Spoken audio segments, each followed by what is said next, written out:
Boito location, Konoin constituency, Bomet County. It is a village of relatively high poverty and low literacy levels. Small-scale tea farming is the main economic activity here. Just the perfect setting for Gregory Hayes Dow and his wife, Mary Rose Dow, to undertake their charity work. About a kilometer off the Konoin-Litein Road in Kapsiratet, the couple leased this 1.5-acre property. They set up an orphanage equipped with a school and a church, which were both run by Gregory as director, teacher, and pastor. They called it the Dow Family Children's Home.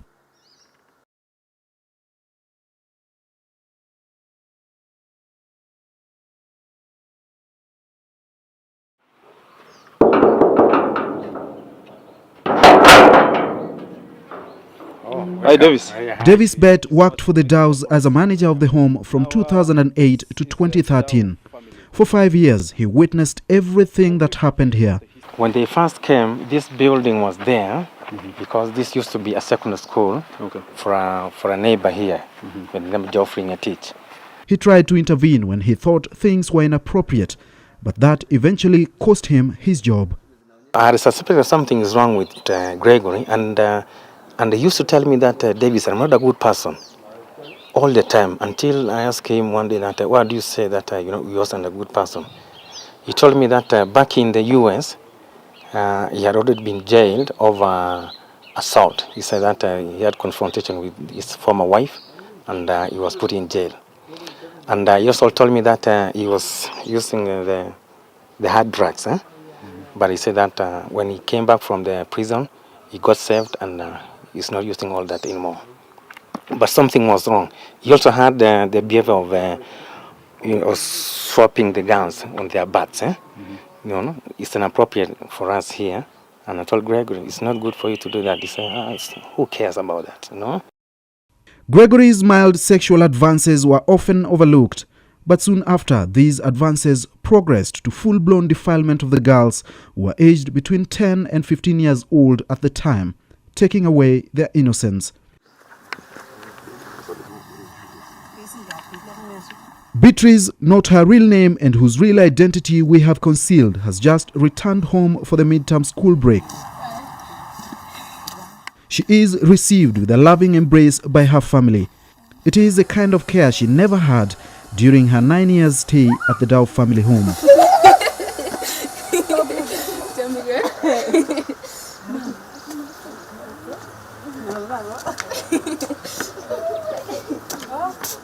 Alongside her younger brother, the 16-year-old joined the home in 2008 as an orphan aged just 6. Her experiences there are memories she'd rather forget. Sexual abuse, she says, was difficult to bear. I was in one of the corners, so I couldn't hear him coming in and close the other doors. What happened then? And then after that, he came behind me, started opening up my shirt. Then I held on to my shirt so nothing can happen to me. Then he told me, if you stop moving, if you won't stop moving, I'm gonna slap you. Then I just had to stop moving, but I blocked my shirt from being opened. Then he tried to open my skirt because I had a skirt that could open. He opened my skirt. Then I was laying on the ground. He told me, if you don't be quiet, because I was crying. He told me, if you don't be quiet, I'm just gonna kill you. How many times were you sexually abused by Mr. Dow? I was 3 times. Did you ever report this matter to anyone? If you try to talk to anybody about this, you'll and they realize about it, you'll get into further trouble, and it's not going to be easy because there's too many punishments that you get and you can't undertake them. In your estimation, how many girls went through this? For the girls, the Kenyan girls I know about, there's 7. Then there are 2 twin daughters, the Black Americans whom they adopted from the U.S. Amati Smiler. A few meters from Beatrice's home is Nancy's family farmhouse. It's not her real name, and we have concealed her identity as well. Here, Nancy and her 2 younger brothers were taken up by the Dows at a tender age. Gregory told us to remove her clothes, and then Gregory slept on top of her. Then we were seeing that they were doing just with Gregory. Then I went to who was a worker there. Then I told her that is being raped by Gregory. Did not believe, so she just kept quiet. The next day again, Gregory was drunk. He came and called one of the girls whose name was and he took her upstairs. We followed her again. Then we were outside the bush and now peeping what's going on. Then she asked again, are you going to give me something? Then I said yes. Then Gregory told her to remove all her clothes and told her to sleep on the bed. Then we just saw Gregory sleeping on top of me. Then we called one of the teachers whose name was Madam. But she did not believe, so we just kept quiet to ourselves and knew that was being raped. So we just kept quiet. The next day again he took one of the girls again whose name was and he did the same thing.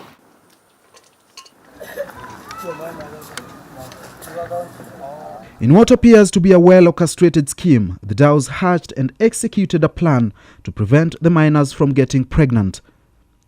Mary Rose, Gregory's wife, had the girls aged between 10 and 15 years old on birth control.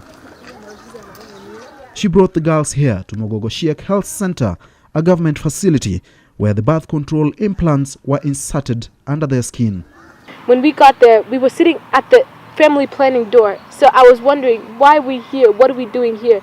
Then she told me, you're going to get an implant in. So I tried to ask her, what does this all mean? Why do I need to get that in and what is it? They didn't explain to me what it meant and everything. So when we got in, Mary Rose went in to speak to the doctor. When they were done, she called me in. Then when she was speaking to the doctor again, she clogged my ears so I couldn't hear what they were talking about. The doctor later on told me, get on the bed and put out your left arm. And I did as he told me. He rubbed my hand and then put it in, and he didn't let me see what it was. Show me your hand where the implant was inserted. Yeah, this is where they put it, and this is the mark that it left when they took it out. Did you know what it was at the time? I didn't know what it was and what it was for. Did Mary ever tell you what was happening? No, she never told us what it was and what was happening till they put this thing in. How many girls in total had that implant? We were all 9. 2 Black Americans and the rest of us Kenyans.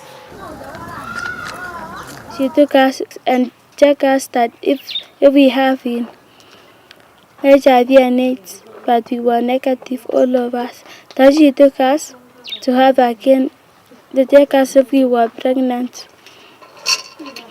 We were not. That was one of the very rare times in which the children set foot into a hospital or any health facility. At the Dows, there were no medical services. They will say that you guys, you like everything, medicine all the time. They will say when a child gets sick, you just give him water only, and the child will be okay. When somebody gets sick, they say this is all drama. There was one time there was a boy named Amos. He got hit on the side of his hip with a heavy bench. Then the blood got clogged here and he started getting sick. They tried to explain this to Greg and Mary Rose, but then they kept on saying it's drama. One of the women named Williter took the boy secretly to the hospital. When they later on realized he was taken to the hospital, Mary Rose called him and took out the needles that he had in his hands and put a white tape around it and said, this is just drama, go and play with the other kids. When he comes back and tells them, I'm not feeling good, she says, this is just drama, go back and play with the kids. The next day, he was terribly sick. They saw now that this boy is very sick.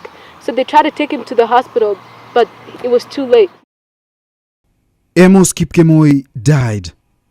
He was only 8 years old. Joyce Kosgei was a matron at the home when he died.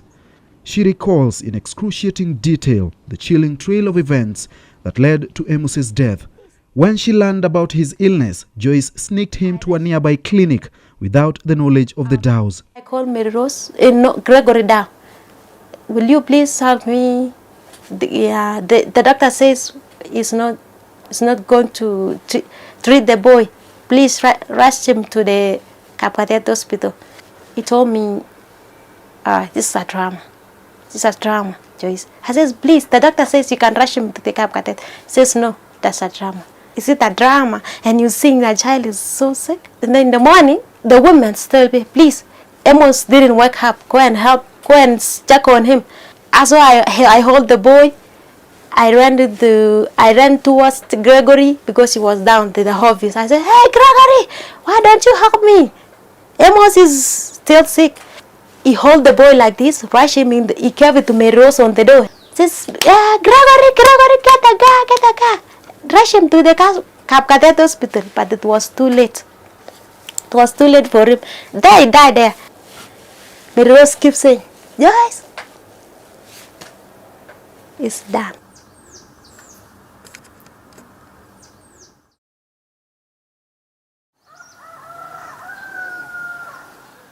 At Amos's home in Chemoy Ben, our visit opens up the family's old suppressed wounds. They thought we had answers on how Amos met his death.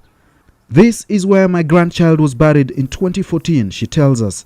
Speaking to us on condition that we conceal her identity, Amos's grandmother narrated how she painfully tried to get information on what exactly happened, just for closure. Tumba ubesio agat ngale wara jubito.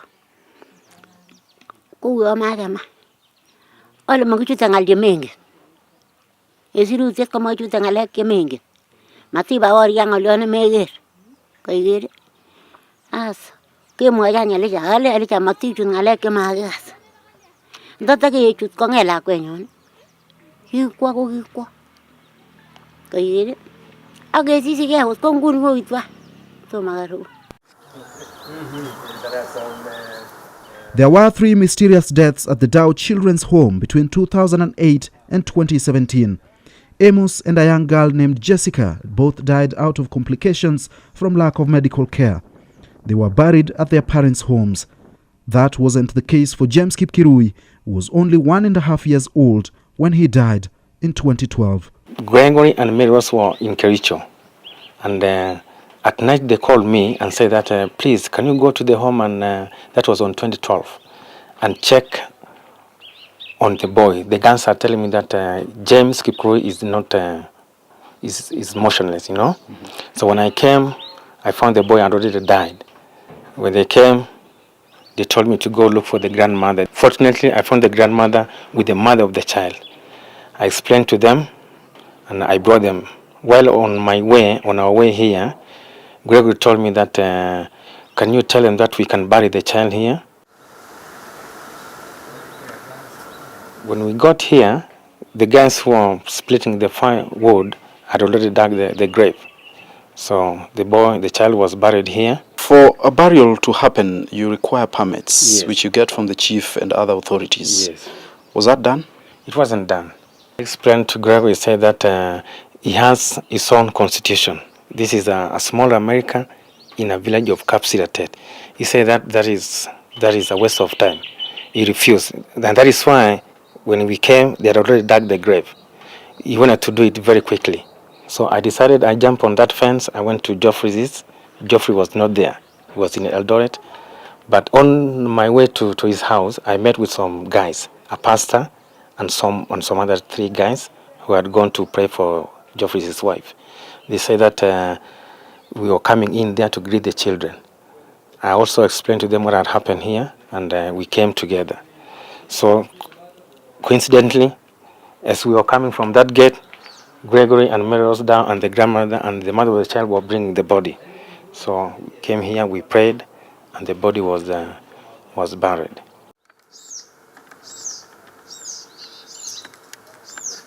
I told, let's inform the chief's office. He told me, Davis, I've told you several times that you guys, you like meetings, you know. He said that in America you go. It's not about talking and having meetings, and you know. So, but later on, after a week, I met with the chiefs. I explained to the chief. So you did inform the authorities that a child had died, and the body was buried here, but yes, nothing was done about it. Yes, and I also went to Bomet Children's Department. Mm-hmm. I met some guys in the office. I explained about this and how the mistreatment of the children. There was a child again who died by the name Jessica, and this child was very sick. She looked like she was dehydrated. And I called them. They used to stay in Kericho Tea Hotel. So I called Gregory and told, it seems like Jessica is not feeling well. So right there, Mary Rose was there with Greg. She picked the phone from Gregory and yelled at me and said, Davis, your time is up. Go home.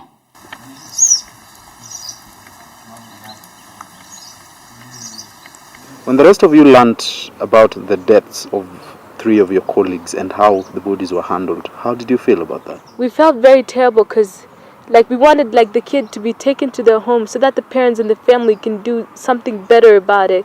Because they, James was put into a box and then just put in the ground. There was nothing they did about it, and we don't feel it was so right for them to do that. The community here describes their relationship with the Dows as cold. They were only allowed into the home when there were guests from the United States, and the Dows had to put on a good show. They built a perimeter wall to keep everyone away and the children within the compound. The children were only allowed to go out on very special occasions. Geoffrey Ngetich was not just a neighbor of the Dows, but the landlord who leased the property to the family. He thought they were helping the community. His affection towards the couple changed over the years when he learned of suspicious activities within the home. I could hear children crying loudly, yelling actually in pain. So I could run to the fence because this fence was sealed. There was no entrance to my place. So I could come and climb up the fence and shout at the workers and ask them what was going on. Why were they beating the children? Then they could stop beating them, and then I could call the Gregory and his wife and tell them about the same. Then the following day they could come and tell me that they have taken action. So what I witnessed was actually cruelty to children. How the children were being punished, they will be told to go to line up. A child will be told to look to face the wall. Okay. And there will be no meal for that. If it's lunch time, the child will not get lunch, same as in the evening. There was also these bags, the sacks that we put the maize. Yeah.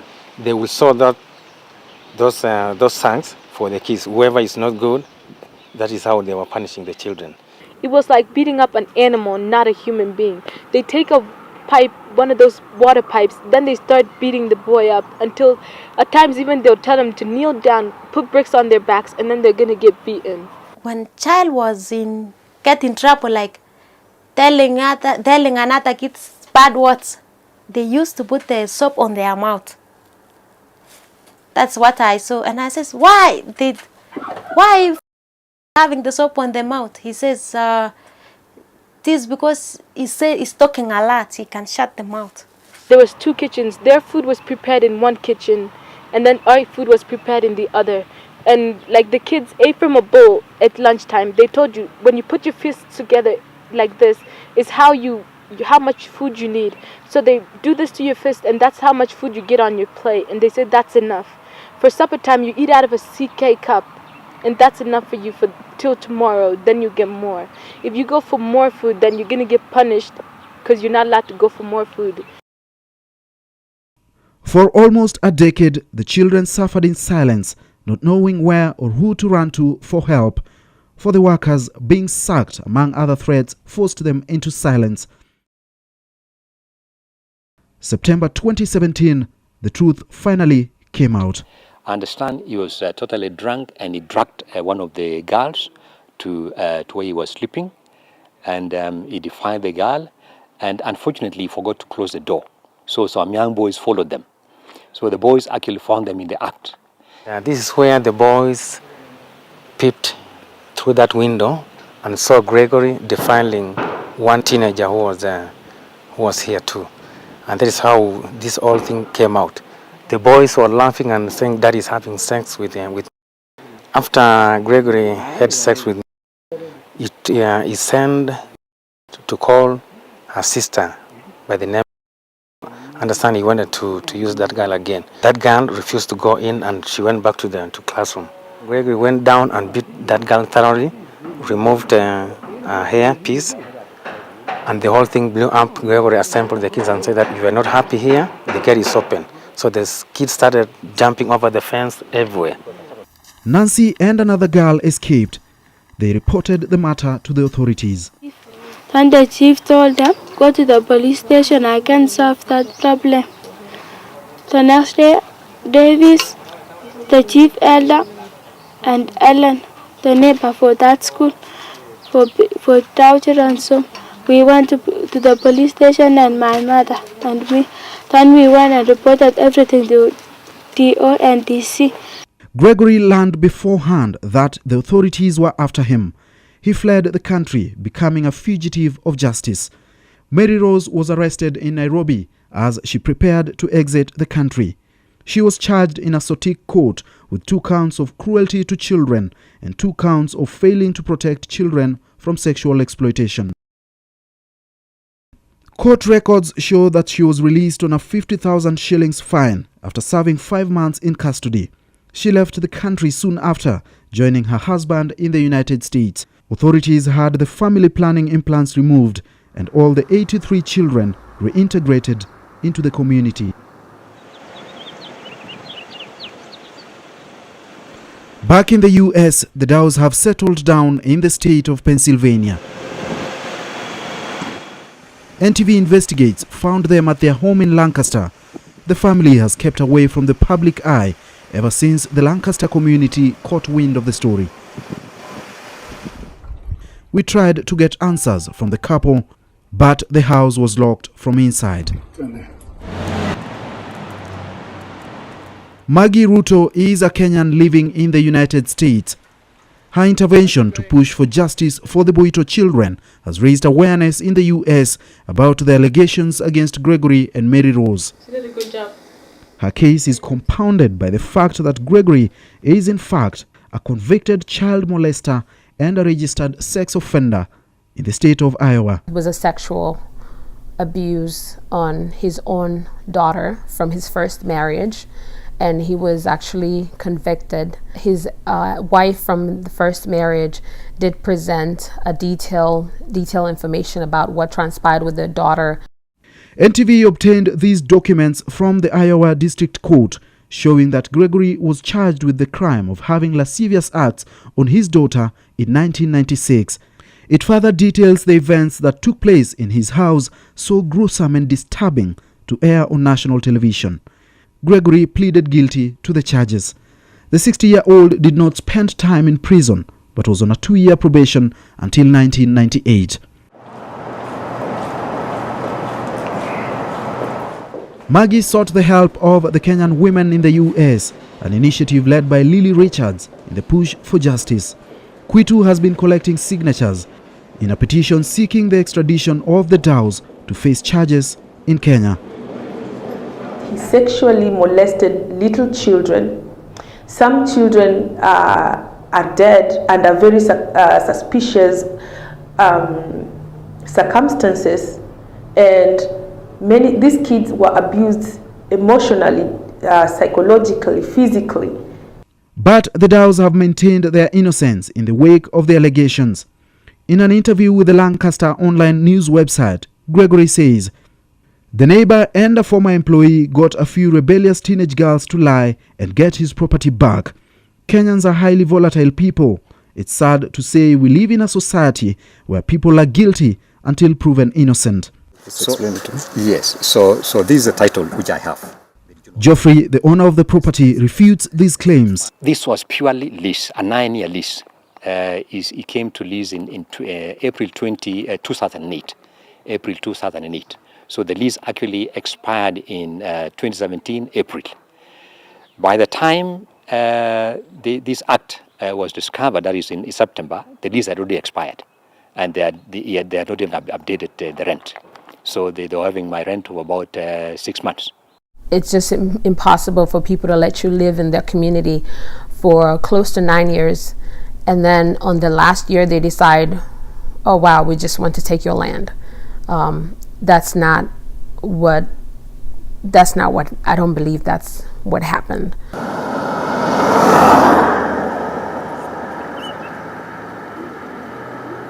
Nearly 2.5 years since the Dow Family Children's Home was closed, and the community here in Boito has yet to make peace with what happened here. Among the concerns they have raised is, how was a convicted child molester and a registered sex offender allowed to set up a children's home in the country and take care of vulnerable children? And how did the events at the Dow Family Home go on for about a decade without being detected by the authorities, that is, the local administration and the Children's Department?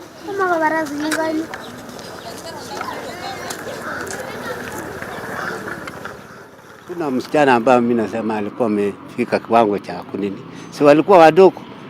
Ndio alianza kuchukua kama wachanga tu. Sasa akaanza kwenda kulisha baadaye akare. Serikali walikuwa wanajua huko. Walikuwa inajulikana huko.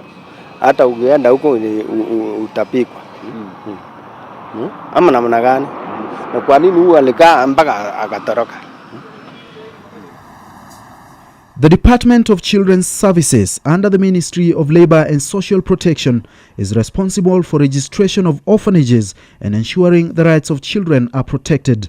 The department acknowledges licensing the DAOs to set up in Kenya in 2008. They even renewed their operating license in 2011, 2014 and 2017. Gregory Dow, who was the director of the home, is a convicted child molester and a registered sex offender back in the US. How come the department did not do a proper background check before registering the home?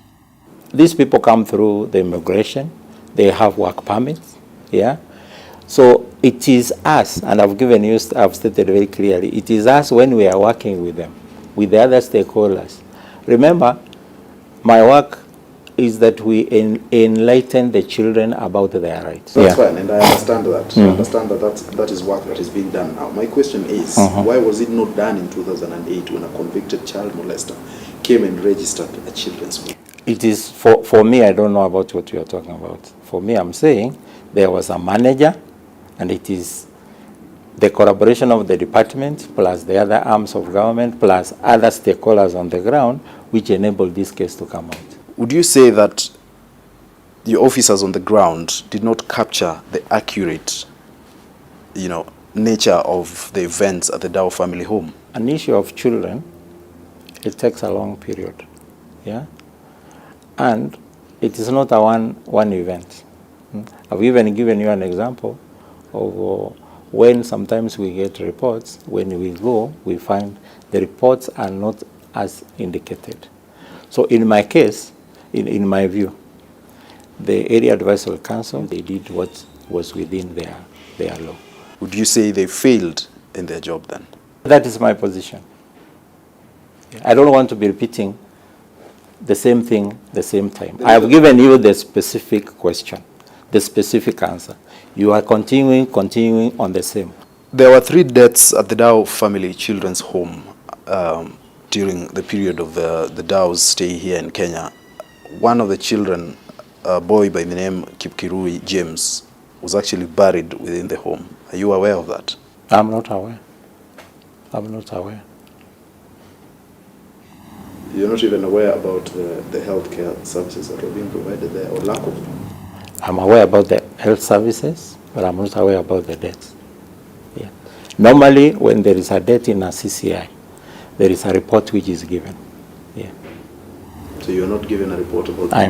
I'm not certain about that unless I'm not certain about that unless I find out more from our records here. But for that one, I'm not aware. So do you say the Children's Department was not in touch with what really was happening? What do you mean by that?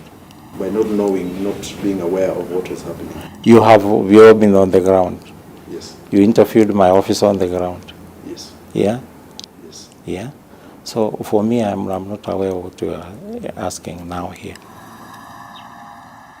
The County Directorate of Children's Services in Bomet, whose jurisdiction the home is under, monitored inspection visits and received reports through the Konoin Sub-County Area Advisory Council. They say they were not aware of suspicious activities at the Dow home for the 9 years they were in the country until the events of September 2017 became public. We moved very fast to close this institution and do the tracing We did the tracing for the 83 children. Those who had close relatives, okay, we reintegrate them. The family home was registered in 2008, yes, and you only found out in 2017. That's about 9 years. Yes. For all this while, how did this happen undetected? Before then, before what happened in 2017, everything was going on well. Okay, but when the public now reported this case, when we went there, we interrogated the children. That is when we came to realize that this is what he did in that period. This is a picture from the family's website. Yes. Mary Rose with 6 of the children from the family home. Could you just have a look at that picture and tell me what you think is going on? These children are somewhat traumatized. One is yawning. That means maybe they are malnourished, maybe they have some lack of food. Then would you say your inspectors and your officers on the ground did not do their job in the right manner? According to these children, even the workers, when we asked them, why is it that they had never told us about this information? They told us this director used to threaten them. That if you say this, then we are going to sack you from this institution. So these workers, the social workers, they used to live in fear. When they knew that we are visiting the home, they ensured that everything was in order.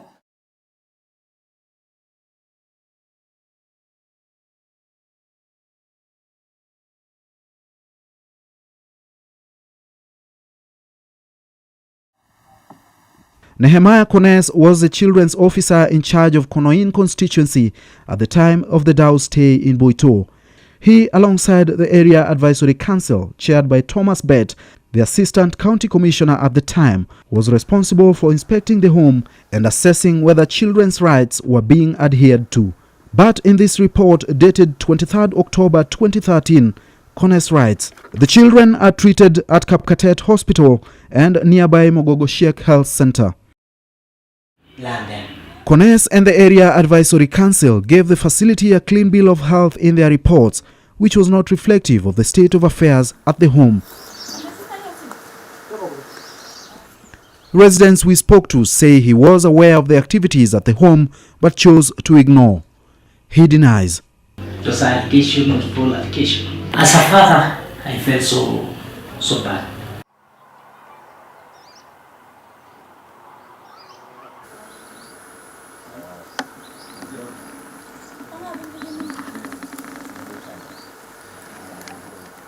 Did the local administration, say the chief of the area, visit the home at any time? There was one time he visited the place when he brought in one of the children. Like, there were 2 twins. And that's the time he came in to that place. Did he get, in your sense, an understanding of what really was going on there? He wasn't told about anything that was going on there. But I think he knew because he was the friend of Gregory and they were talking. The area chief, John Chiruyot, says he had no knowledge of anything regarding the Daws. His office, though, is located only 2 kilometers from the home.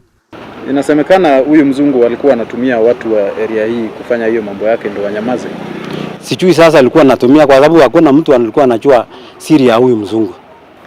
Kuna kisa cha mtoto ambaye alikufa pale, akazikwa hapo. Unajua nini kuhusu jambo hilo? Mimi bado sikia kabisa hiyo kitu. Mimi bado sikia. Ili mtoto azikwe inatakikana permit kutoka kwako. Lazima permit apate, lakini sisi yako sikia hiyo maneno. Hamkujua kuna mtoto alikufa na akazikwa pale? Kabisa. Sisi hapana jua. Mtu akiuliza kwamba labda mlilegea katika kazi yenu kufuatilia hii mambo na kuchunguza kwamba watoto walikuwa wanachungwa kwa hali ambayo inatakikana, atakuwa anasema uongo? Kwa sababu tunajua tu wakati hao watoto wawili walikuja hapa, tulijua siku hiyo. Sasa hakuna kitu kingine tunajua. Kama chief unastahili kujua chochote ambacho kinaendelea katika eneo. Lazima nijue, lakini mimi hakujua maneno ya huyu mzungu. The children were reintegrated by the Children's Department upon the closure of the home in September of 2017. I'm told Gregory had Beatrice joined a local high school where she's had challenges learning Kiswahili.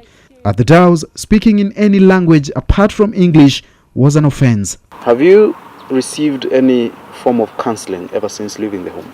I haven't received any yet. Do you ever think about what happened to you there, and does it trouble you? It troubles me a lot, and I always think about it because, like, every time there's some things my grandmom can't do for us. So when I'm just there doing my studies or something, a lot of things of what happened comes back to me. Then it just like starts disturbing my mind and everything. If you met Greg today, say he's brought back to the country to face charges, how do you feel about that? I feel so like terrible to see him. I wouldn't be even like able to go up front to him because I just seem so terrible. I can't even forgive what he's done to us and everything. What would you like to be done to him? I just want him to face like the government and the law so that he can know what he's supposed to do and what he's not supposed to do. I just want him to face the charges of what he has done against all of us. These are poor children, orphans who have nobody. He was supposed to be the person who protects them. So he needs to go back and face justice, both him and his wife. But Maggie wants the Dows charged in the United States. Mary Rose Dow was convicted in Kenya for 2 counts of child cruelty. And she managed to pay $500 and was given back her passport. It's very disturbing because after all that had happened, these children, the health implications, what they're going to suffer, the trauma that they had to go through, and they will continue to go through for the rest of their lives, was only worth $500.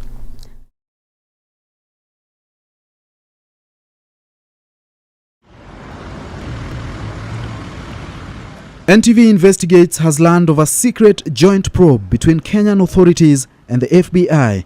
Several people who were either directly or indirectly involved with the home have been questioned in Bomet by detectives. Sources have also told us that James Kipkirui's body could be exhumed as part of evidence gathering and his remains interred at his parents' home. For the rest of the children, the events of 2008 to 2017 will remain a dark chapter of their life story. Innocence lost by the unthinkable crime of a couple they called parents. Edmond Nyabola, NTV Investigates.